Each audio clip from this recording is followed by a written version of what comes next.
네, 법원이라고 하면 무엇이 떠오르시나요? 보통 우리가 생각하는 법원은 재판을 담당하는 국가기관 또는 그 국가기관이 있는 청사, 그러니까 건물을 말하는데요. 우리가 살펴볼 법원은 이 법원이 아니고요. 네, 이런 법원입니다. 원자가 다르죠.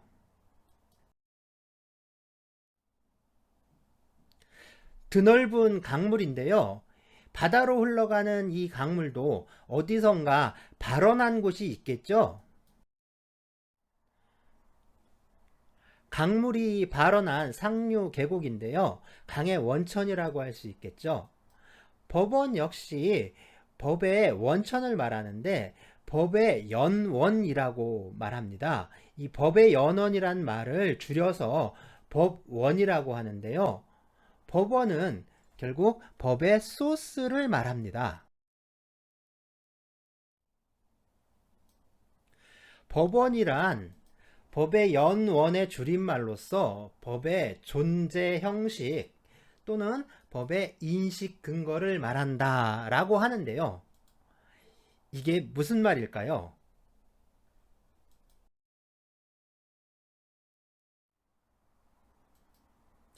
사회 규범으로서 법의 기능에 대해서는 두 가지로 나누어서 설명을 하는데요.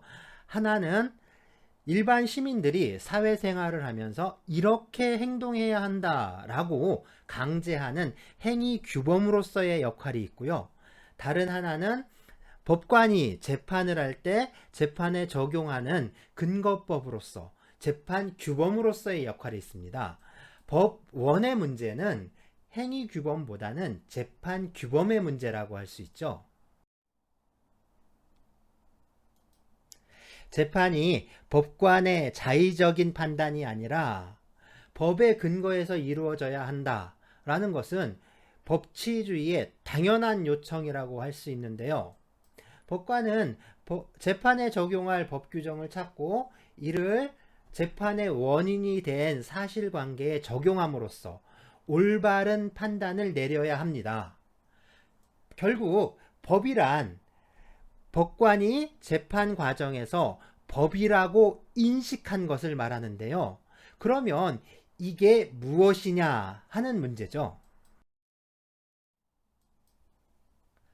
지난 시간까지 법이란 무엇인가 라는 문제에 대해서 살펴봤는데요. 이건 법의 개념 정의에 관한 문제였죠. 그러면 법원의 문제는 무엇일까요? 이건 무엇이 법인가에 관한 문제라고 할 수 있습니다. 법은 존재하는 형식에 따라 성문법과 불문법으로 나누는데요. 성문법은 문자로 이루어진 법, 불문법은 문자로 이루어지지 않은 법이란 뜻입니다. 그렇지만 이건 말뜻에 불과하고요. 실제로 문자로 되어 있는지 아닌지는 전혀 중요하지 않습니다. 성문법은 법을 만들 수 있는 권한이 있는 국가기관에서 만든, 즉 제정한 제정법을 말합니다. 다시 말해 성문법은 만든 법이라고 할 수 있는데요. 그렇다면 불문법은 성문법이 만든 법이니까 불문법은 안 만든 법일까요? 안 만든 법은 존재할 수가 없죠. 불문법은 사회가 변화, 발전을 하면서 자연스럽게 형성되는, 다시 말해 만들어진 법을 말합니다. 성문법에는 헌법, 법률, 명령규칙, 자치법규 이런 것들이 있고요. 불문법에는 관습법과 조리가 있습니다. 불문법에서 문제가 되는 건 판례인데요. 판례가 법이냐 아니냐에 관한 논쟁이 계속되고 있습니다. 네, 성문법부터 알아보도록 하겠습니다. 그런데 성문법을 설명하면서 왜 피라미드는 그렸을까요?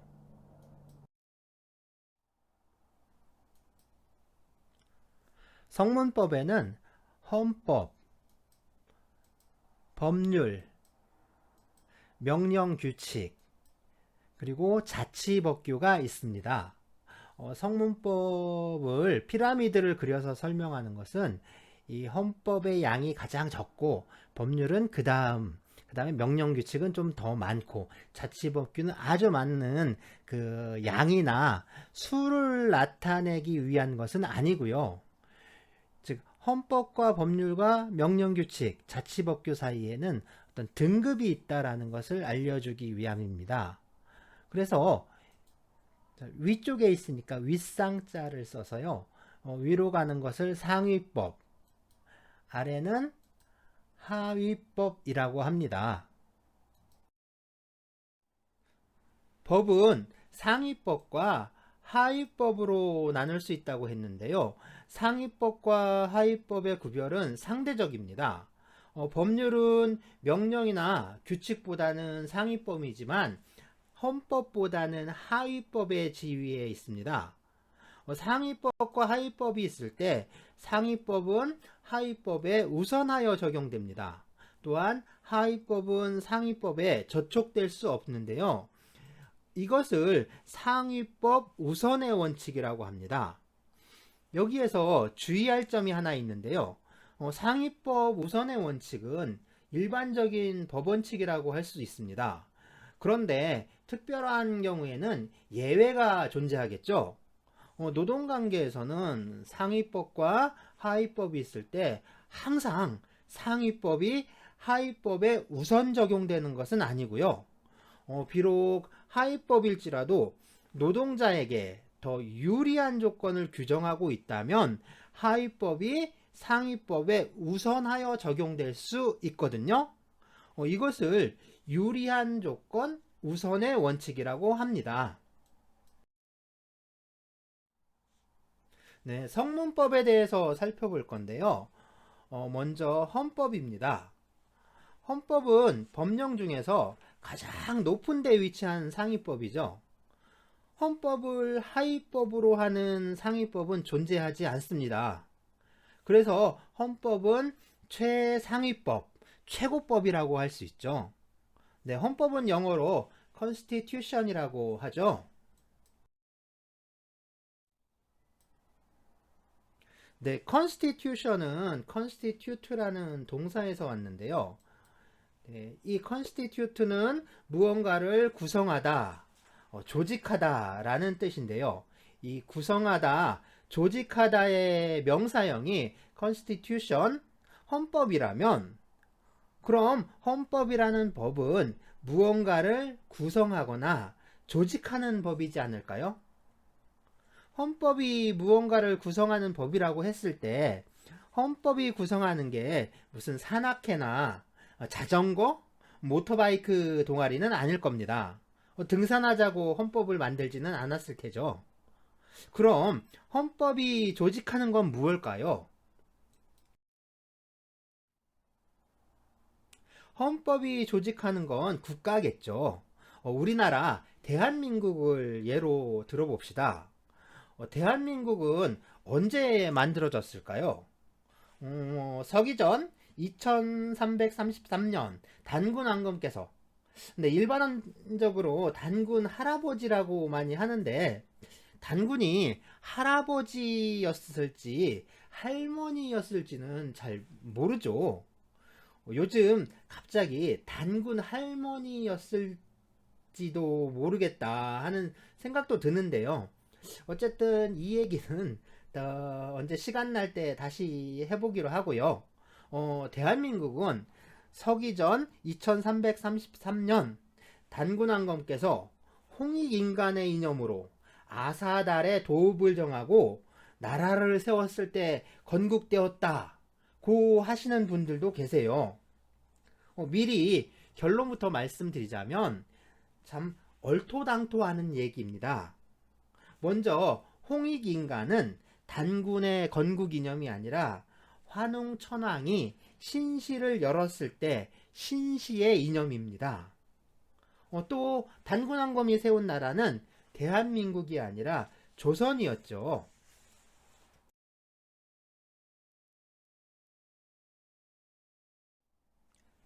우리 대한민국의 건국이 언제이냐에 대해 요즘 들어 참 논란이 많은데요.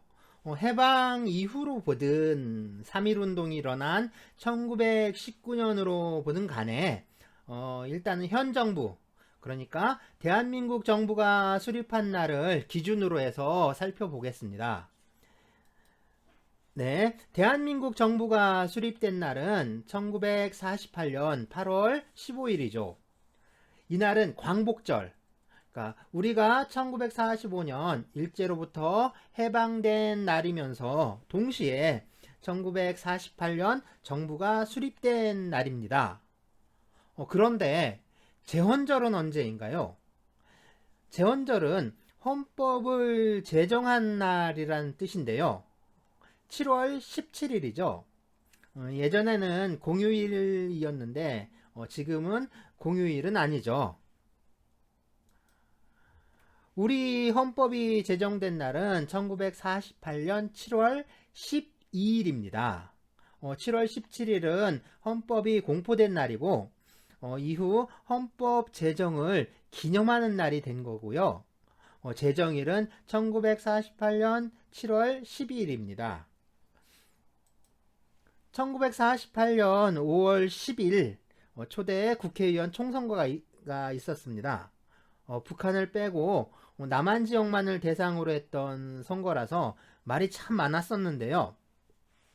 이 선거로 뽑힌 국회의원들이 헌법을 제정하는 첫 국회, 제헌국회라고 하죠. 초대 국회의원들이 제헌국회를 구성하고 헌법 제정 작업을 했습니다. 여기에서 알 수 있듯이 헌법에 의해 국가가 세워지는 것입니다. 그러니까 헌법은 국가에 앞서 제정되어야 한다라고 할 수 있죠. 그래서 헌법은 국가를 구성하고 조직하는 법이라고 할 수 있습니다. 헌법이 제정되고 난 후에 국체, 즉 국가 체제에 변동이 없다면 헌법은 개정만 있을 뿐 새롭게 제정되지는 않습니다. 개정은 이미 있는 법을 고치는 거고요. 제정은 법을 새로 만드는 것을 말합니다. 그러니까 헌법은 고쳐 쓸 수는 있지만 헌법을 새로 만들 수는 없다는 뜻이죠. 헌법을 새로 제정한다는 것은 나라를 새로 세운다는 의미가 됩니다.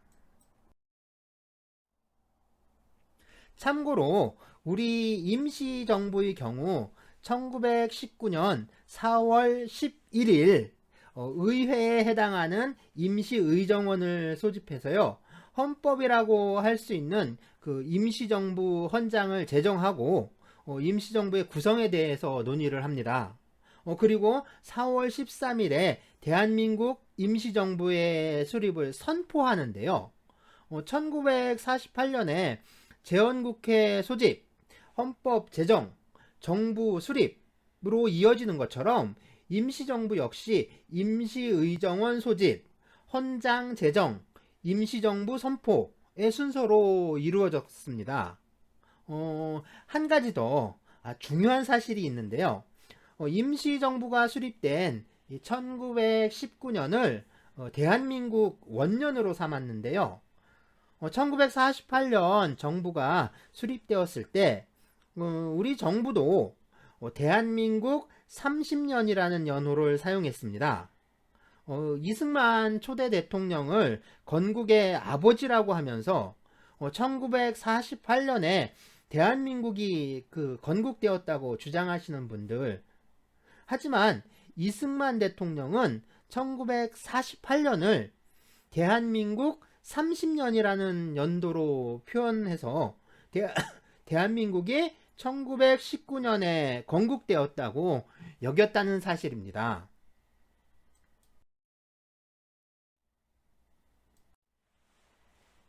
다음으로 현대 민주주의 국가의 헌법이라면 국가 구성원인 국민의 권리를 보장하는 내용을 담고 있어야겠죠. 헌법이 보장하는 국민의 기본적인 자유와 권리들을 기본권이라고 합니다. 우리는 그런데 인권이란 말도 쓰고 있잖아요. 그럼 인권은 무엇일까요? 인권은 사람이라면 아무런 조건 없이 인정받아야 할 권리를 말하는데요. 전에는 사람의 권리는 하늘이 내려줬다라고 해서 천부 인권이라고도 불렀죠.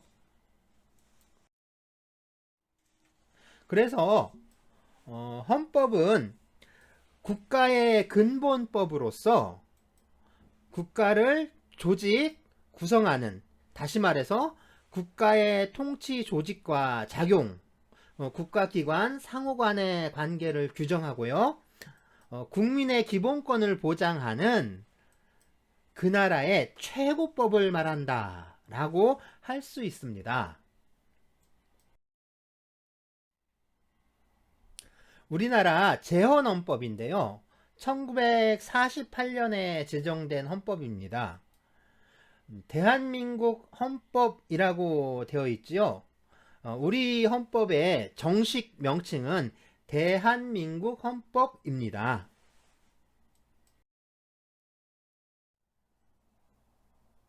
지금 시행되고 있는 현행 헌법인데요.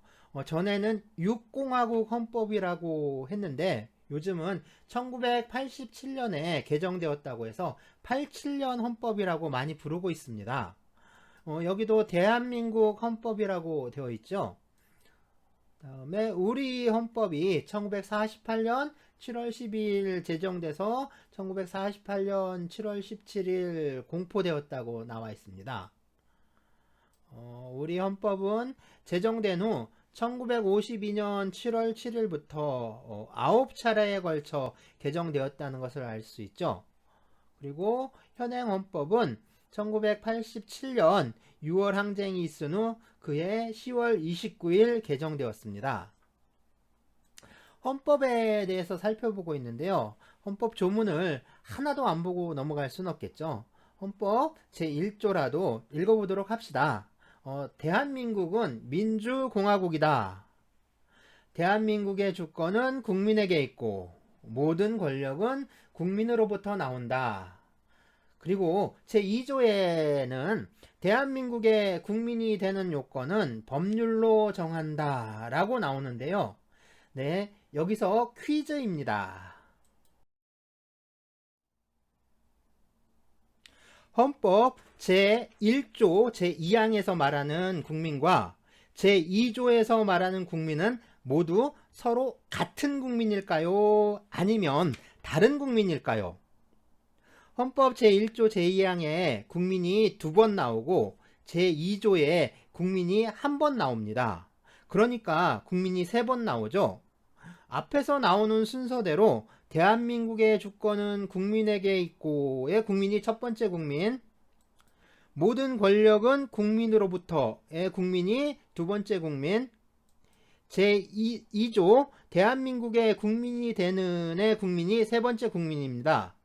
선택지문 있습니다. 1번 새 국민은 모두 같은 국민을 의미한다.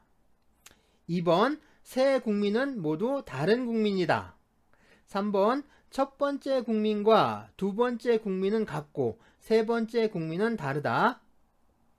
4번 첫 번째 국민과 세 번째 국민은 같고 두 번째 국민만 다르다.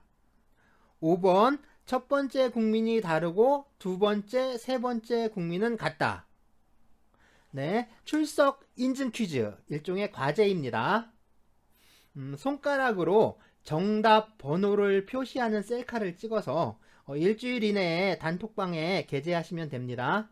마스크를 벗고 얼굴이 보이는 상태로 정답의 번호만큼 손가락을 펴서 셀카를 찍어 주시고요.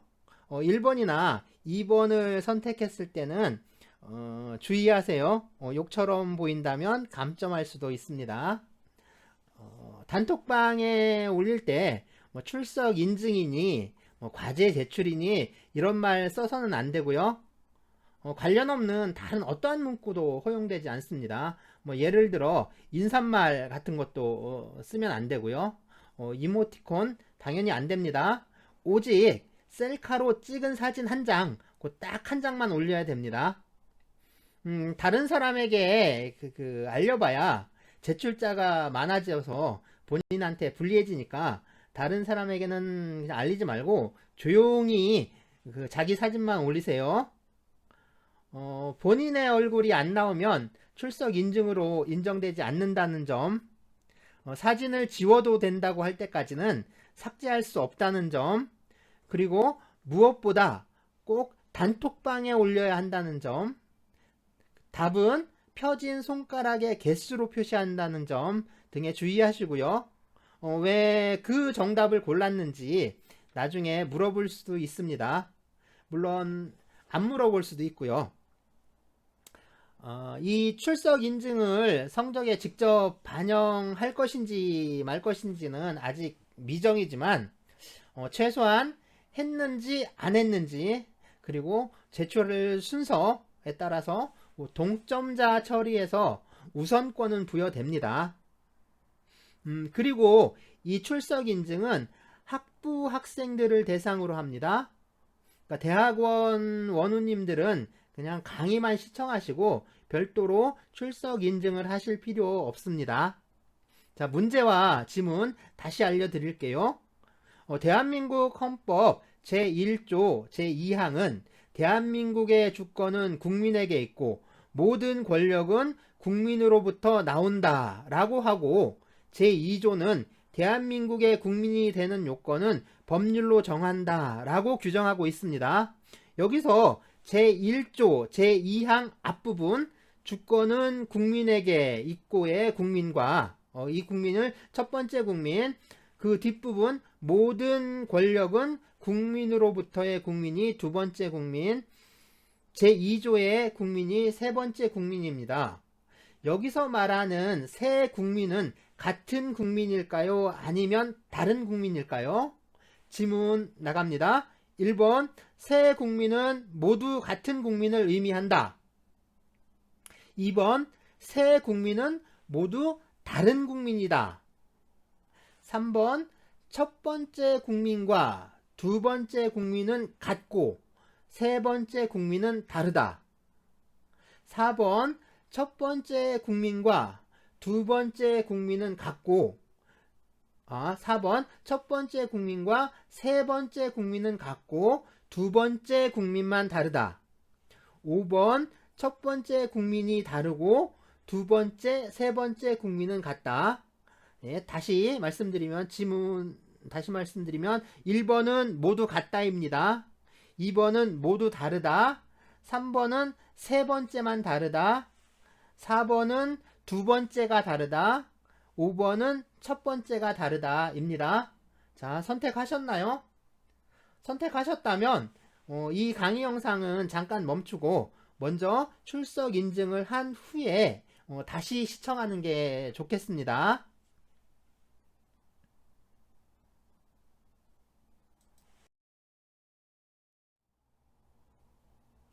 이건 일본 헌법인데요. 한자로 일본국 헌법이라고 쓰여 있죠. 헌법의 명칭은 보통 그 나라의 정식 국명을 쓰고 뒤에 헌법이라고 하고 있습니다. 일장이 천황인데요. 우리 헌법은 그 제1조에서 그 민주공화국이다 라고 밝히고 있는데, 일본은 천황제 국가라서 그 천황이 맨 앞에 나오고 있습니다. 그러니까 일본이 2차 대전에서 패한 후에 일본 제국 헌법을 고쳐서 지금 이 헌법을 만들었는데요. 일본 헌법 제1조는 그 천황은 일본국의 상징이자 일본 국민 통합의 상징이며 이 지위는 주권이 존재하는 일본 국민의 총의에 근거한다 라고 해서 천황의 지위와 그 국민 주권을 결합해 놓고 있습니다. 그 다음을 보실까요? 우리 헌법은 대한민국 헌법 하고서 곧바로 전문, 유구한 역사와 전통에 빛나는 우리 대한국민은 이렇게 시작하는데요. 1번 헌법, 1번국 헌법 하고서 곧바로 지문이라고 이렇게 나옵니다. 군주제 국가라서 그런데요. 이걸 상유라고 해서 일본 천황이 헌법 개정을 제가해서 공포한다는 일종의 머릿말 같은 겁니다. 볼까요? 우리말로 번역을 하면 짐은 1번 국민의 총의에 근거하여 51번 건설의 초석이 놓이게 되었음을 심히 기뻐하며 추밀 고문의 의견을 들어 논의하고 또 제국헌법 제73조에 따라 제국의회의 의결을 거친 제국헌법의 개정안을 제거하고 이에 이를 공포케 한다. 글쎄요. 지금은 21세기인데요. 꼭 18세기를 사는 것 같은 느낌, 저만 그런 걸까요? 물론 이제 사람마다 느낌은 다 다르겠지만, 왠지 좀 그렇네요. 네. 다음은 중국 헌법입니다. 중화인민공화국 헌법이죠. 네. 이건 미국 헌법인데요. The Constitution of the United States of America. 보통 미합중국 헌법 이렇게 말합니다. 미국 헌법에서 보통 수정 헌법이라고 부르는 말을 혹시 들어보신 적 있나요? 미국 수정 헌법은 미국 헌법이 제정된 후에 헌법에 새롭게 추가된 내용들을 말합니다. 일종의 헌법 개정이라고 할 수 있겠죠. 네, 프랑스 헌법인데요. 프랑스 공화국 헌법입니다. 프랑스의 나라 이름은 프랑스 공화국입니다. 주의할 점은 프랑스는 연방국가가 아니라 우리나라처럼 하나의 단일한 공화국 형태를 취하고 있습니다. 물론 프랑스 안에 그 소수민족도 좀 있거든요. 네, 이제 독일은 어떨까요? 독일 헌법이요. 독일 헌법은 주의할 점이 몇 군데 있는데요. Grundgesetz für die Bundesrepublik Deutschland라고 되어 있네요. 발음이 좀 그렇더라도 이해해 주십시오. 번역을 하면 독일 연방공화국 기본법입니다. 먼저 독일은 우리와 달리 연방국가입니다. 그래서 연방공화국인데요. 또 헌법이라고 하지 않고 기본법이라고 부릅니다. 독일말로 헌법은 페어파싱인데요. 지금 그룬투게제츠라고 했잖아요. 영어로 직역을 하면 그라운드 액트라고 할 수 있습니다. 그럼 왜 독일은 이 헌법을 헌법이라고 하지 않고 기본법이라고 하는 걸까요? 무슨 홍길동이처럼 아버지를 아버지라 부르지 못하고 이런 문제라도 있는 걸까요?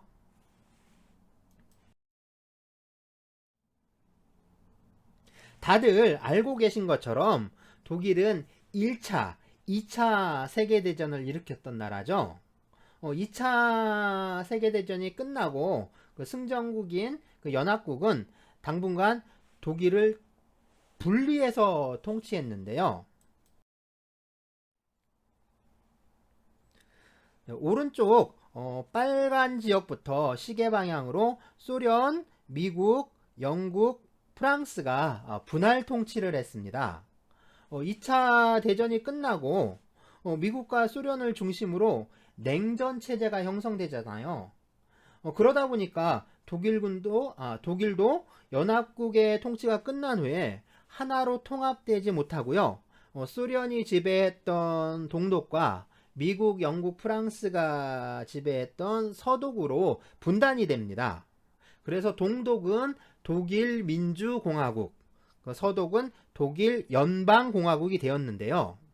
서독에서 헌법을 제정하면서 헌법, 그러니까 페어파숭을 제정하지 말자.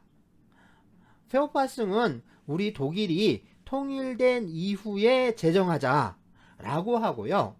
그러니까 지금은 통일이 될 때까지만 적용할 임시법을 만들자라고 한 거예요. 그래서 헌법, 페어파숭이 아니라 임시법으로 그룬투 게제츠, 기본법을 만든 거죠. 그리고 1990년에 독일이 통일됐습니다. 통일이 되었는데 독일의 통일이 동독과 서독이 서로 대등하게 합쳐지는 방식이 아니라 거의 동독이 서독으로 흡수되는 방식으로 이루어진 거죠. 그러다 보니까 서독의 법체계가 그대로 동독에도 적용되게 된 겁니다.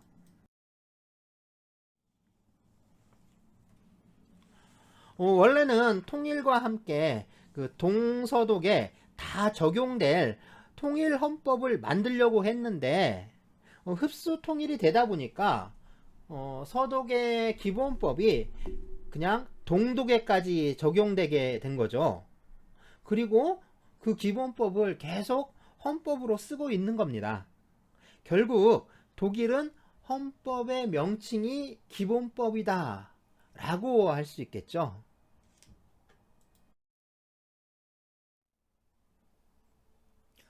영국은 어떨까요? 영국 헌법, 아니면 대영제국 헌법. 영국의 정확한 국명을 먼저 알아야겠죠?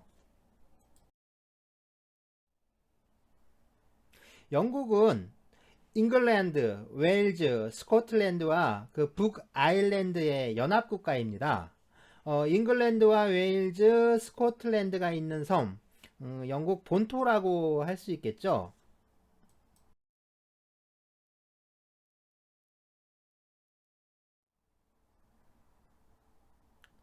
로마 제국이 영국을 점령했는데 물론 다는 아니고 남부만 점령하고 북부는 점령하지 못했는데요. 로마는 이 경계선에 만리장성을 쌓듯이 긴 장벽을 쌓았습니다. 이게 하드리아누스 방벽이라고 하는데요. 네, 하드리안스 월과 그 엔터나인 월, 그러니까 안토니우스 방벽이죠.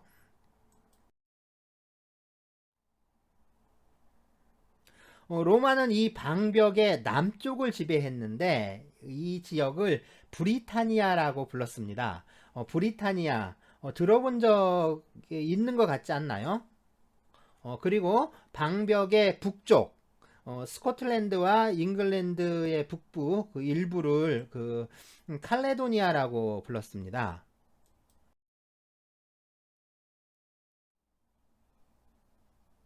그래서 영국인들은 그 자기들의 이 섬을 그레이트 브리튼이라고 부르는데요.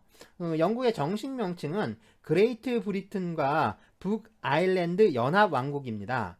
유나이티드 킹덤 오브 그레이트 브리튼 앤 노던 아일랜드가 그 정식 명칭이죠. 연합 왕국이라는 말에서 알 수 있듯이 이 나라는 왕국이죠. 엘리자베스 2세 여왕과 그 남편 필립 공입니다. 그러면 영국 헌법은 어떻게 부를까요?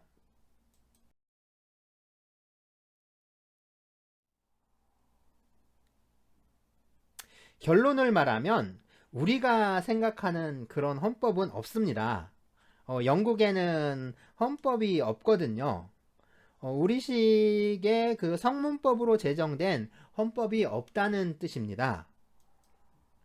대신에 1215년의 마그나 카르타나 1628년 권리청원, 1689년 권리장전과 같은 그 여러 문서에 그 역사적으로 중요한 그 헌법적 가치와 원칙이 담겨 있습니다. 그래서 영국을 그 불문 헌법 국가라고 부르는데요. 지구상에서 그 성문 헌법을 가지고 있지 않은 그 유일한 나라라고 할 수 있습니다. 그런데 영국은 왕이 있는 군주제 국가잖아요. 이런 말이 있는데요. 국왕이라는 이름이 이 지구상에서 완전히 사라지는 한이 있어도 최후까지 5명의 왕은 남을 것이다. 그것은 트럼프의 4명의 왕과 영국의 왕이다 라는 말이 있습니다. 트럼프는 지금 미국 대통령 도널드 트럼프를 말하는 게 아니고요. 카드놀이 할 때 쓰는 이 카드를 말합니다. 참 군주제에 대한 자부심이 대단한 것 같은데요. 글쎄요. 이 세상에는 우리가 참 이해하기 어려운 사람들도 같이 살고 있는 것 같습니다. 세계 여러 나라의 헌법에 대해 간략하게 알아봤는데요. 이제 우리 헌법을 살펴보겠습니다. 헌법 규정에는 노동과 노동자의 권리에 관한 규정이 있습니다. 이 규정은 노동법의 중요한 법원이 되는데요. 이처럼 노동법의 법원이 되는 헌법 규정들을 노동헌법이라고 부르고 있습니다. 먼저 헌법 제32조가 있는데요. 노동의 권리에 관하여 규정하고 있습니다. 이 규정은 한 사람의 사용자와 또 한 사람의 노동자와의 관계를 규율하는 규범으로 이해되고 있는데요. 주로 노동 조건과 관련된 내용이라고 할 수 있습니다. 다음은 헌법 제33조인데요. 노동자들의 단결권과 단체 교섭권, 단체 행동권, 네, 바로 노동 3권에 대한 규정입니다. 참고로 헌법 제32조의 노동의 권리와 헌법 제33조 노동 3권을 합쳐서 노동 기본권이라고 부르는데요. 여기에 대해서는 나중에 다시 살펴보기로 하겠습니다. 다음은 법률인데요. 법률은 헌법에 근거해서 입법부인 국회의 의결을 거쳐서 제정되는 성문법 형식입니다. 국회는 법률을 제정하고 개정하고 폐지할 수 있는 권한을 갖고 있는데요. 즉 입법권은 국회에 속한다 라고 할 수 있죠. 노동관계와 관련해서 보면 보통 노동관계는 한 사람의 노동자와 또 한 사람의 사용자의 관계를 중심으로 파악하는 개별적 노동관계와 다음에 노동자 집단과 사용자와의 관계에서 파악하는 집단적 노사관계로 나누는 경향이 있습니다.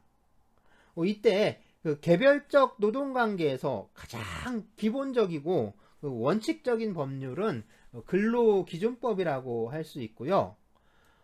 집단적 노동관계법에 있어서는 이 노동조합 및 노동관계 조정법이 그런 역할을 담당하고 있는데요.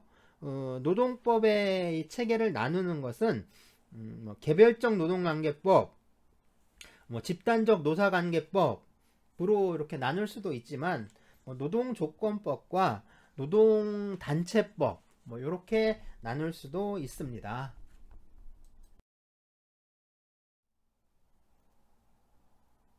다음으로 살펴볼 것은 명령과 규칙인데요. 우리 헌법은 국가기관을 크게 입법부, 행정부, 사법부 이렇게 나누고 있죠. 이것을 권력 분립 또는 삼권 분립이라고 하는데요. 이 법률의 하위법으로서 행정부에서 제정하는 성문법을 보통 명령이라고 합니다. 그리고 행정부가 아닌 입법부나 사법부에서 제정하는 성문법을 규칙이라고 하는데요. 이 명령과 규칙은 그 성문법의 명칭이 아니라 그 법의 형식을 의미한다라는 점에 주의를 좀 해야 됩니다. 그 명령에는 그러니까 명령에 속하지만 예를 들어 시행 규칙과 같이 규칙이라는 명칭이 붙기도 하고요. 또 지방자치단체의 장이 발하는 그 성문법 형식을 그러니까 자치법규에 속하는데요. 이 경우에도 규칙이라는 이름을 쓰기도 합니다. 또 법원에서 재판을 하는데 이 재판의 한 종류의 그 명령이 있거든요. 그래서 명칭이 아니라 그 법의 형식에 좀 주목을 해야 합니다. 행정부에서 그 성문법인 명령을 발할 수 있는 권한은 대통령, 국무총리, 무슨 부 장관이 있죠. 그래서 교육부, 뭐 노동부, 법무부, 부가 좀 많은데요. 이 모든 부서를 통칭해서 다 이제 하나로 부를 때는 각부라고 합니다. 그래서 장관을 부를 때 각부 장관이라고 부르는데요. 그러면 명령은 대통령, 국무총리, 각부 장관의 권한이라고 할 수 있겠죠. 그래서 대통령이 발하는 명령은 대통령령이라고 하고요. 국무총리는 총리령, 각부 장관이 발하는 명령은 장관령이라고 하지 않고요. 네, 부령이라고 합니다. 그래서 교육부에서 발하는 명령은 교육부 장관령이 아니라 교육부령, 법무부는 법무부령, 고용노동부는 고용노동부령 이렇게 부르고 있습니다.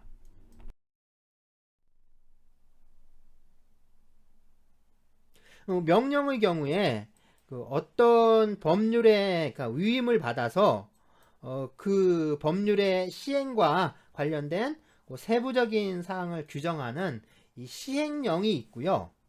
또 법률과 시행령을 적용하기 위해 필요한 세부적인 규정을 담은 시행 규칙이 또 있습니다.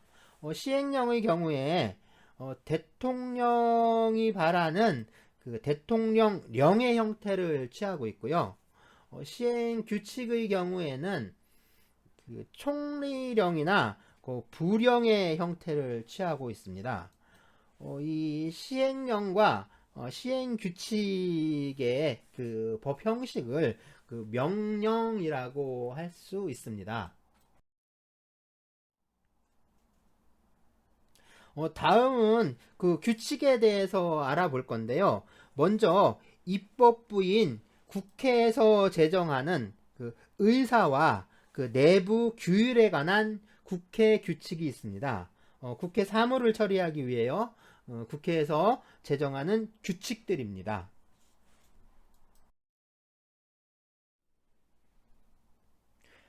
다음은 대법원 규칙이 있는데요. 소송에 관한 절차라든가 법원의 내부 규율, 그 사무 처리에 관한 규칙들입니다. 행정법률의 그 하위법으로 시행령이 있는데 민사소송법이나 뭐 민사집행법 같이 이제 절차에 관한 법률의 경우에는 그 대법원의 민사소송규칙, 민사집행규칙처럼 대법원 규칙이 운영되고 있습니다.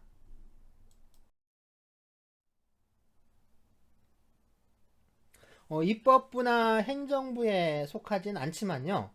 독립한 그 헌법기관의 경우에 규칙을 제정할 권한을 갖고 있는데요. 먼저 헌법재판소입니다. 헌법재판소 규칙이 있는데요. 원래 헌법재판은 사법의 영역에 속하지만 그 1987년에 그 헌법 개정을 할 때 헌법재판을 위해서 그 헌법재판소를 신설하면서 본래적인 이제 사법기관인 그 대법원과 별개로 그 독립한 헌법재판기관이 탄생하게 됐습니다. 참고로 미국은 미국 그 연방 대법원이 독일은 연방 헌법법원이 헌법 재판을 담당하고 있는데요. 모두 사법부에 속하는 법원들입니다. 다음으로 중앙선거관리위원회에서 그 선거 사무를 처리하기 위해서 규칙을 제정할 수 있습니다. 공정한 선거를 위해서 선거관리는 그 입법부나 행정부, 사법부가 아닌 별도로 이제 독립한 기관에서 담당해야겠죠. 음, 입법부나 또는 행정부의 한 부서가 선거관리 사무를 담당하게 된다면 그 선거 사무가 뭐 특정한 정당이나 어떤 특정 정파에 유리하게 이렇게 편파적으로 흐를 가능성이 높죠. 그러니까 이러한 폐단을 막기 위해서 선거관리는 중앙선거관리위원회처럼 이 독립한 기관에서 담당하게 된 것입니다.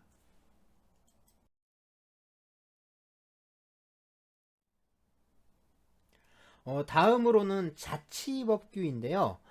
가장 대표적인 게 그 지방자치단체에서 제정하는 성문법인데요. 주로 지방의회에서 제정하는 조례가 있습니다. 그 외에도 그 다양한 형식과 또 명칭으로 그 제정되는 자치 법규들이 있는데요. 특히 뭐 사적 자치의 원리가 그 지배하는 이 사적인 법률 관계에서는 뭐 다양한 형태의 자치 법규가 그 형성돼서 그 규범으로서의 제 역할을 하고 있습니다. 예를 들자면 그 학생들이 그 회원으로 가입되는 그 총학생의 회칙이라든가 뭐 동아리의 회칙이라든가 뭐 규칙 이런 것도 모두 자치법규의 일종이라고 할 수 있거든요. 노동법과 관련해서는 그 단체 협약, 그 취업 규칙, 노동조합의 규약 이런 것들이 이 자치법규의 영역에 속한다고 그렇게 할 수 있습니다.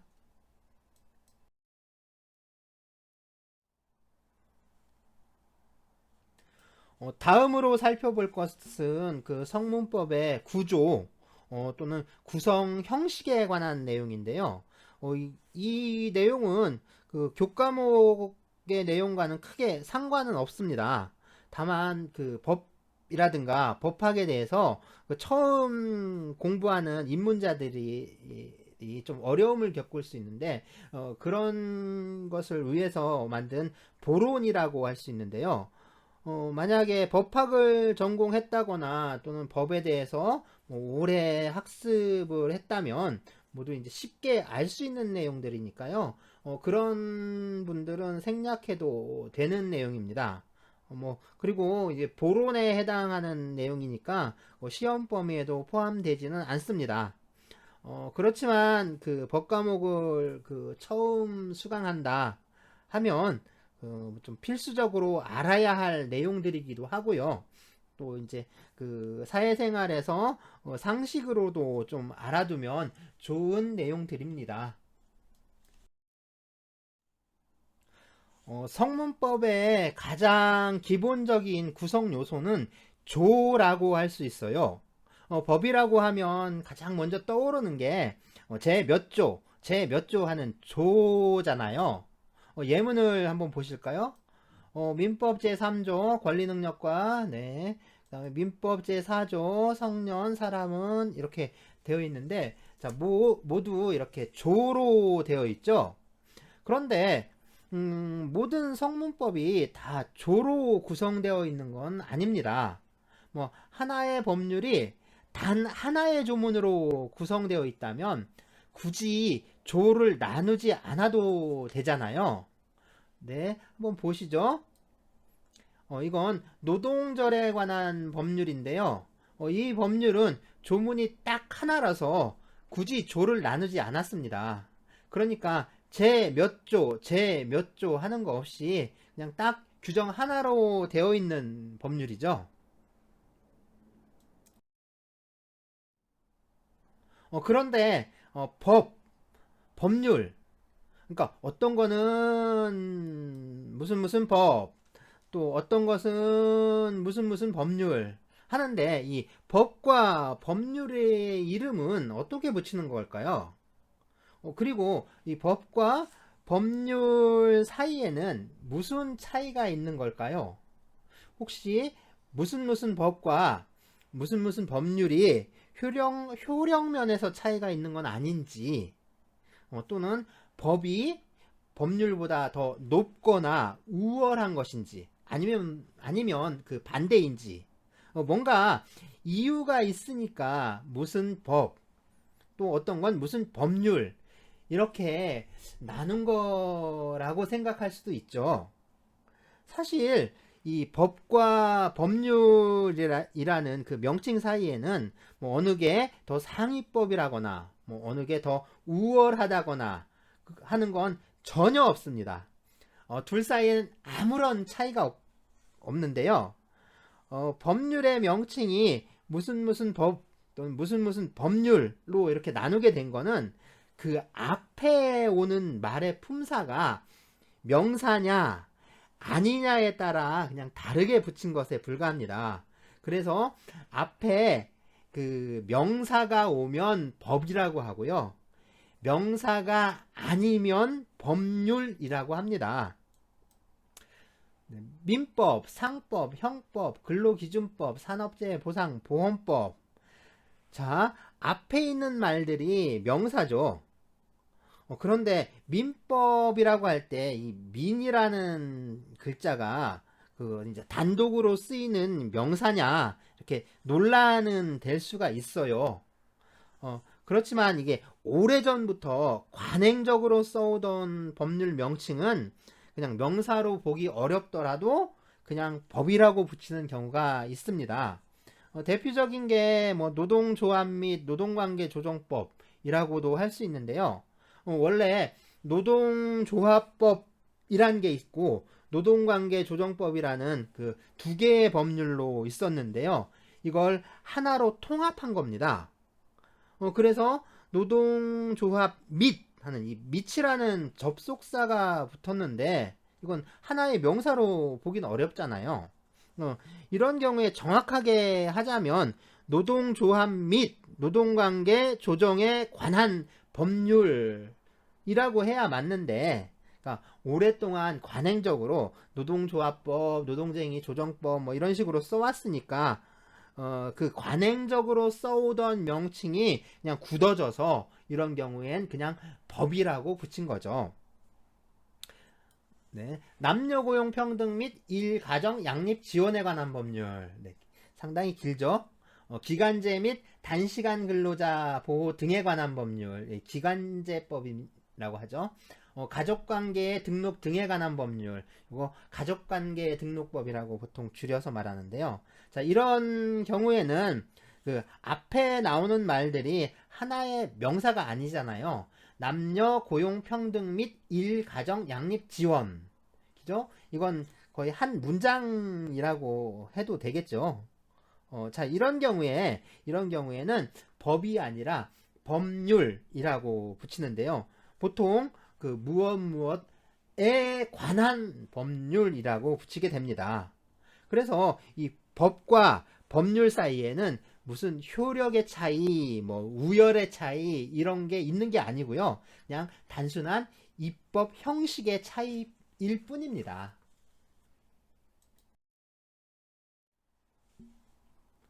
조 다음으로 항이 있는데요. 항은 조에 규정할 내용이 많을 때 사용하는데요.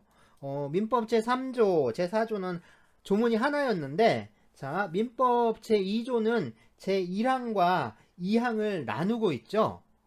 보통 그 항을 표시할 때는 그 우리나라의 경우에는 그 원문자를 사용하고요. 동그라미 안에 이제 숫자를 썼죠. 원문자를 사용하고 읽을 때는 제 몇 항 이런 식으로 읽습니다. 그러니까 민법 제2조 제1항, 민법 제2조 제2항 이렇게 읽는 거죠.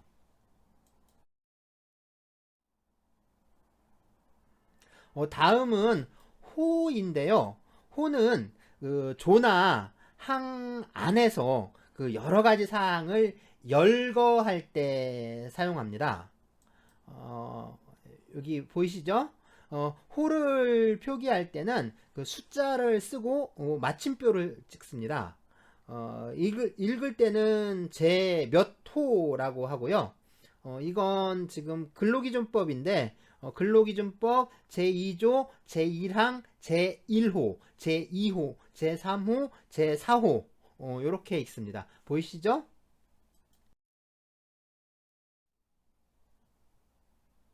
네, 호 다음에는 목이 있는데요. 목은 호 아래에서 다시 연을거할 때 씁니다. 어, 가나다라마 이렇게 한글 문자로 표기하고요. 읽을 때는 그 제는 빼고요. 가목, 뭐 나목, 다목, 마목 이런 식으로 읽습니다. 조나 항의 경우에는 그 완결된 그 하나의 문장 형태로 되어 있는데 호나 목은 대부분 그렇지 않은 경우가 많습니다. 물론 반드시 그런 건 아니고요. 호나 목도 문장으로 되어 있는 경우도 있지만 대부분은 문장으로 되어 있지는 않습니다.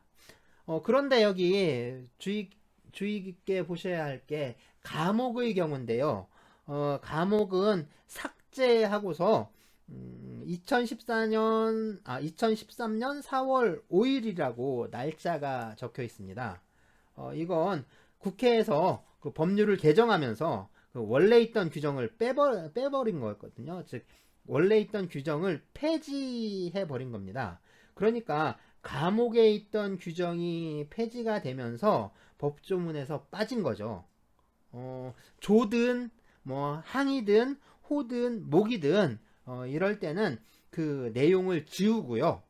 이렇게 삭제 이렇게 표기를 합니다. 그리고 그 규정을 언제 폐기했는지, 언제 그 법률이 개정됐는지 그 날짜를 그 뒤에 첨부해서 적고 있습니다.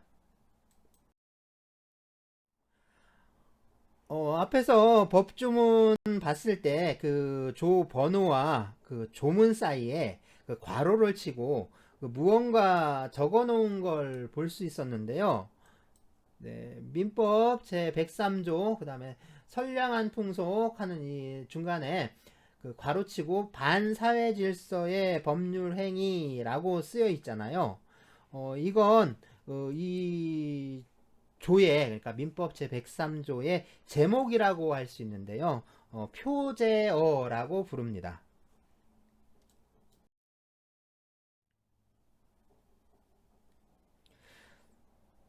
네, 법을 개정하면서 어떤 조문과 또 어떤 조문 사이에 새로운 내용을 추가해야 할 때가 있거든요. 이럴 때는 어떻게 해야 하는지 문제가 될 수 있습니다. 민법 제 826조 뭐 부부간의 의무 제1항 부부는 동거하며 뭐 해서 규정이 있고요. 그 다음에 또 민법 제 827조 부부간의 가사대리권 해서 규정이 있습니다. 그런데 내용상 826조와 827조 사이에 새로운 내용을 규정할 필요가 생겼어요. 그렇다면 이런 경우에는 어떻게 규정해야 할까요? 손쉬운 방법은 새로운 내용을 제 827조로 하고 그 전부터 있었던 그 부부간의 가사대리권에 관한 이 827조는 제 828조로 그리고 제 828조는 제 829조로 그러니까 차례차례 그러니까 하나씩 뒤로 미는 방법이 있습니다. 이 방법을 쓴다면 법을 개정할 때마다 법 조문의 번호가 매번 바뀐다는 그래서 불편하다는 단점이 있거든요. 다른 한편으로 이제 새로운 내용의 경우에는 아직 번호가 없는 그러니까 그 법의 맨 뒤에 두는 방법이 있습니다. 이렇게 하면 조문 번호는 깨끗해지는데 문제는 그 규율하는 그러니까 법이 규율하는 내용에 따라서 조문들이 모여 있는 게 아니라 그냥 여기저기 그냥 뒤죽박죽 섞이게 된다는 단점이 있죠. 그래서 이럴 때 쓰는 방법이 가지 번호라는 건데요.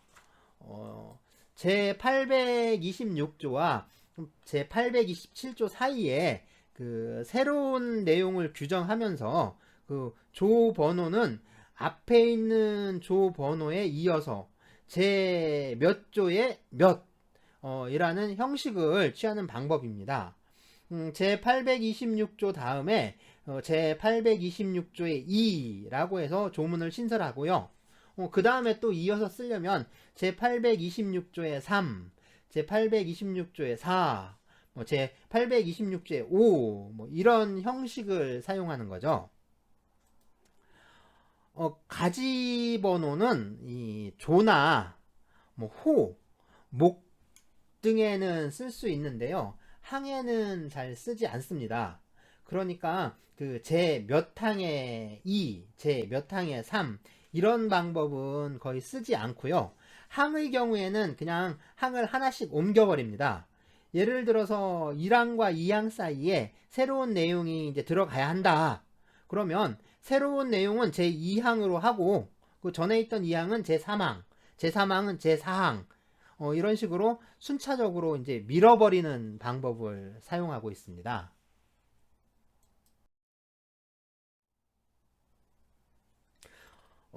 지금까지는 그 법 조문의 형식에 대해서 알아봤는데요. 법 조문은 조, 항, 호, 목의 형식으로 되어 있다고 할 수 있습니다. 조, 항, 호, 목. 이제 다음으로 그 법 조문의 그 문장 구조에 대해서 잠깐 살펴볼 건데요. 법 조문이 그 단 하나의 문장으로 된 경우도 있지만 그 여러 개의 문장으로 된 경우도 있거든요. 하나의 조문을 그 여러 개의 문장으로 구성할 경우에는 그 이 문장들 사이의 관계가 어떻게 되는지를 살펴야 하는데요. 그런데 하나의 조문이 너무 많은 문장으로 구성되면 내용이 굉장히 복잡해지겠죠. 그리고 또 그게 어떤 문장인지 그 특정하기가 참 어렵습니다. 자, 보통 우리가 법조문 하면 제 몇 조 또는 제 몇 조, 제 몇 항이라고 하면 그 법조문의 내용을 떠올릴 수가 있는데 문장이 너무 많다 보면 제 몇 조, 제 몇 번째 문장 이런 식으로 불러야 되고요. 또 규정하고 있는 내용도 많다 보니까 몇 번째 문장이라고 했다고 해서 이게 무슨 내용인지 그냥 쉽게 파악할 수가 없다는 거죠. 그래서 그 법 조문에 그러니까 하나의 조문에는 3개 이상의 문장으로 나누지 않도록 그렇게 권장되고 있습니다. 보통은 그 문장으로 이렇게 법조문을 나눌 때 대부분 보면 그 2개의 문장으로 구성되어 있는데요. 이때 이게 앞에 있는 문장과 그 뒤에 있는 문장의 관계가 그 어떻게 되는지에 따라서요. 그 본문과 단서 또 전단, 후단 또는 제1문, 제2문 이렇게 부르고 있습니다. 먼저 본문과 단서인데요. 본문과 단서는 앞과 뒤에 있는 그러니까 앞문장과 뒷문장이 서로 반대되는 내용을 규정할 경우를 말합니다. 보통 앞에서 규정한 내용에 대해서 그 뒤에서 예외를 규정할 때 이렇게 쓰거든요. 이런 경우 뒤에 있는 문장은 그러나, 단, 다만 이렇게 시작합니다. 이런 경우에 그러니까 그러나, 단, 다만 이런 문장이 그러니까 이런 접속사가 들어가 있다면 앞에 있는 문장은 본문이라고 하고요. 뒤에 있는 문장은 단서라고 합니다. 그래서 본문과 단서라고 하는데요. 민법 제 826조 제 1항을 볼까요? 부부는 동거하며 서로 부양하고 협조하여야 한다. 이것이 본문인데요. 부부 사이에는 동거할 의무가 있다고 규정을 한 겁니다. 그러니까 같이 살아야 된다는 거죠. 그런데 뒷문장을 보면 정당한 이유로 일시적으로 동거하지 아니하는 경우에는 서로 인용하여야 한다라고 하고 있습니다. 인용은 이게 참는다는 의미고요. 그러니까 인용하여야 한다는 건 참으라는 얘기죠. 그러니까 이 뒷문장의 경우에 보시면 동거하지 않을 때는 참으라는 내용이잖아요. 그러면 앞문장은 동거를 하라는 규정이고 뒷문장은 동거하지 않을 때에 관한 규정이니까 저 내용이 서로 상반된다라고 할 수 있습니다. 그러니까 이런 형식을 그 본문과 단서라고 하는데요. 그래서 앞에 있는 문장 본문, 뒤에 있는 문장 네, 그러나라고 시작하고 있죠. 이걸 단서라고 합니다. 그리고 그러나 말고도 뭐 다만이나 단이란 말도 많이 쓰이고 있습니다.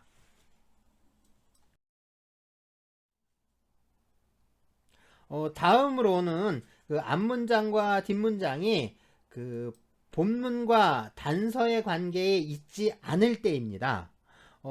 이런 경우에 그 뒷문장은 이 경우로 이제 많이 시작하는데요. 네, 그 약혼 연령에 관한 요 민법 제801조 제1항을 한번 보겠습니다. 18세가 된 사람은 부모나 미성년 후견인의 동의를 얻어 약혼할 수 있다. 이게 이제 첫 번째 문장이고요. 이 경우 제808조를 준용한다. 이게 두 번째 문장입니다. 준용이란 건 그 유사한 규정을 끌어다가 적용하는 것을 말합니다. 제808조는 동의가 필요한 혼인이라고 했는데요. 미성년자의 혼인에 관한 규정인데요. 그 미성년자가 혼인을 하려고 할 때는 부모의 동의를 얻어야 하는데 부모님이 두 분이시잖아요. 그러니까 두 분의 그러니까 그러니까 아버지, 어머니의 동의를 모두 얻어야 되는데요. 이 경우에 그 한 분의 동의를 얻을 수 있는데 다른 한 분의 동의를 얻을 수 없을 때가 있잖아요. 뭐 이제 친권이 상실된다거나 친권이 박탈되었다거나 뭐 돌아가셨다거나 뭐 등등 여러 가지 이유로 한 분의 동의를 얻을 수 없을 때 이때는 그 다른 한 분의 동의를 얻으면 되고 그 나머지 부모의 동의도 얻기 어렵다면 그러니까 엄마 아버지 그 두 분 다 동의를 얻을 수 없다면 이때는 후견인의 동의를 얻으라는 규정입니다. 동의를 얻을 수 없다는 것은 그 동의를 거절하는 것을 의미하는 건 아니에요. 어쨌든 이건 이제 혼인에 관한 규정인데요. 혼인과 약혼은 좀 서로 비슷한 면이 있잖아요. 그러니까 이 혼인에 관한 규정을 그 약혼에는 이런 규정이 없으니까 혼인에 관한 규정을 약혼의 경우에 적용하는 것 이것을 준용한다라고 하는 겁니다. 어쨌든 제801조 제1항의 경우에 앞문장은 동의를 얻으라는 규정이고요. 뒷문장은 그 준용하는 내용 역시 동의에 관한 것이니까 서로 내용이 반대되는 것은 아니잖아요. 이럴 때는 앞문장부터 순차적으로 제1문, 그 다음에 뒷문장은 제2문, 뭐 이렇게 부릅니다. 보통 이럴 때 그 뒷문장이 그 앞문장을 그 보충 설명하는 경우가 많은데요. 이런 경우에는 그 앞문장은 전단, 뒷문장은 후단, 뭐 이렇게도 부르기도 합니다. 대개 보시면 이런 경우에 그 뒷문장은 이 경우라고 이렇게 시작합니다.